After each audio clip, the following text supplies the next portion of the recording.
आप सभी रेल अभ्यर्थियों को नमस्कार। ये वीडियो आप ही लोगों के लिए बनाई जा रही है जिन्होंने रेलवे जॉब के लिए अप्लाई किया है, अप्लाई करने वाले हैं। पिछले वर्ष रेलवे ने बहुत भारी संख्या में 1,54,000 यूथ को एम्प्लॉय किया है दिसंबर 2023 तक, और जिन्हें पदस्थापित कर दिया गया है या आवश्यकता अनुसार उन्हें ट्रेनिंग पे भेज दिया गया है। उन सभी का समायोजन कर लिया गया है और आज के डेट में railway man power optimum level पे है। लेकिन ऐसी बात नहीं है कि और आवश्यकता नहीं है। जिस तरह से रेल का रैपिड ग्रोथ हो रहा है, जिस तरह से क्वांटम ग्रोथ हुआ है, जिस तरह से एक्सपेंशन हो रहा है, और चूँकि एक ये स्टाफ सेंट्रिक ऑर्गेनाइजेशन है तो इसमें स्टाफ की ज़रूरत होती है और हर वर्ष उसी पैमाने पे लोग रिटायर भी करते हैं। इसलिए हर वर्ष हर कैटेगरी में, ख़ास तौर से सेफ्टी कैटेगरी में, तो उसमें तो हम वैकेंसी अफोर्ड ही नहीं कर सकते, तो उनको भरना ही होता है। अभी सभी अभ्यर्थियों के हित में यह निर्णय लिया गया है कि अब कैलेंडर बना के हर साल वैकेंसीज़ को हम नोटिफाई करेंगे। हर वर्ष नियुक्ति की प्रक्रिया जारी रखेंगे बिना गैप के। जैसी जैसी वैकेंसीज होगी, depending on vacancies and requirement of course, तो उसके हिसाब से हम रिक्रूटमेंट करेंगे। ऐसे ही अभी जनवरी के महीने में एएलपी का नोटिफिकेशन हुआ जिसमें 5,696 वैकेंसीज़ के लिए नोटिफिकेशन निकला है।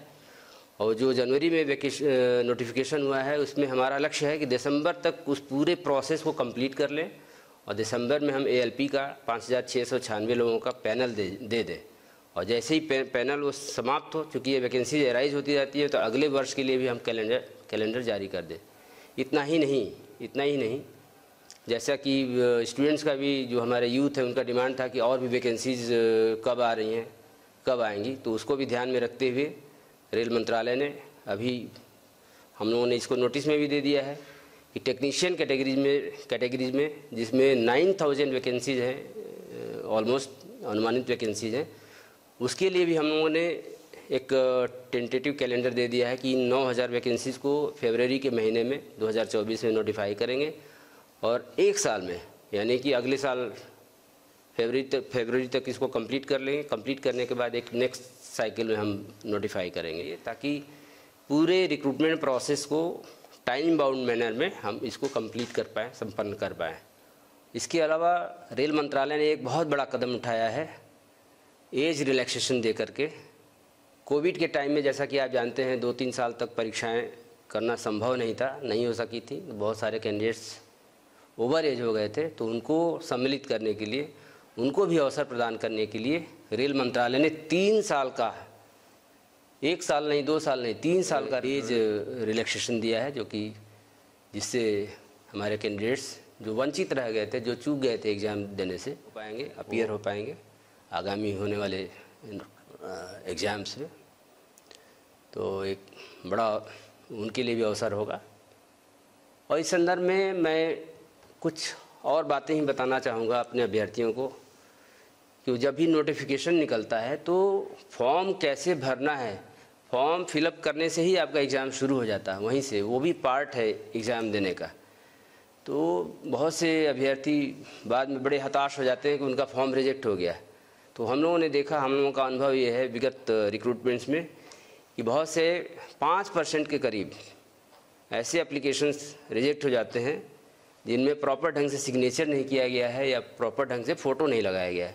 बहुत से कैंडिडेट्स होते हैं जिनका और जो भी क्राइटेरिया है उसको फुलफ़िल करते हैं, उसमें उनका सर्टिफिकेट भी ठीक है, जो भी एज के लिए जो भी सर्टिफिकेट चाहिए वो सब ठीक है, लेकिन उन्होंने प्रॉपर ढंग से सिग्नेचर नहीं किया है या प्रॉपर फ़ोटो नहीं लगाया है। उसकी वजह से ये कंप्यूटराइज्ड वे में वेरिफिकेशन होता है, स्क्रूटनी होती है, तो रिजेक्ट हो जाता है। इसमें कोई ह्यूमन इंटरवेंशन नहीं होता है। लेकिन बहुत से कैंडिडेट्स हैं जो कैपिटल लेटर में अपना नाम लिख देते हैं सिग्नेचर के नाम पे, या बहुत से कैंडिडेट्स ऐसे होते हैं जो स्मॉल लेटर में ही लिखते हैं लेकिन डिसजॉइंटेड लेटर्स होते हैं। तो ऐसे सिग्नेचर एक्सेप्टेबल नहीं है, क्योंकि सिग्नेचर करना है जो इंस्ट्रक्शन है उसके हिसाब से रनिंग राइटिंग में करना है। ऐसे ही फ़ोटोग्राफ्स, बहुत सारे फ़ोटोग्राफ्स होते हैं जिनका रिजोल्यूशन सही नहीं होता।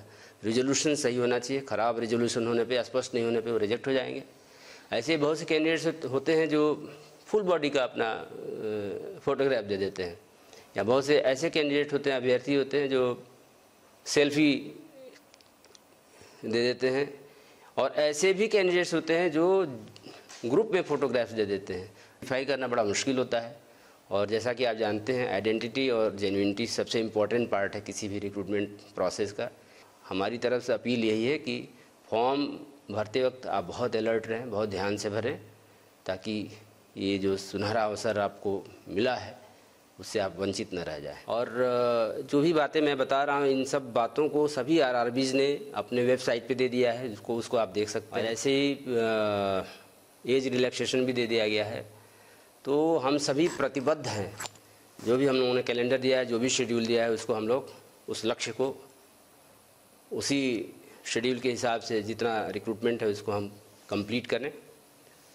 और अब आपकी बारी है कि आप जो शेड्यूल दिया गया है उसके हिसाब से तैयारी करें।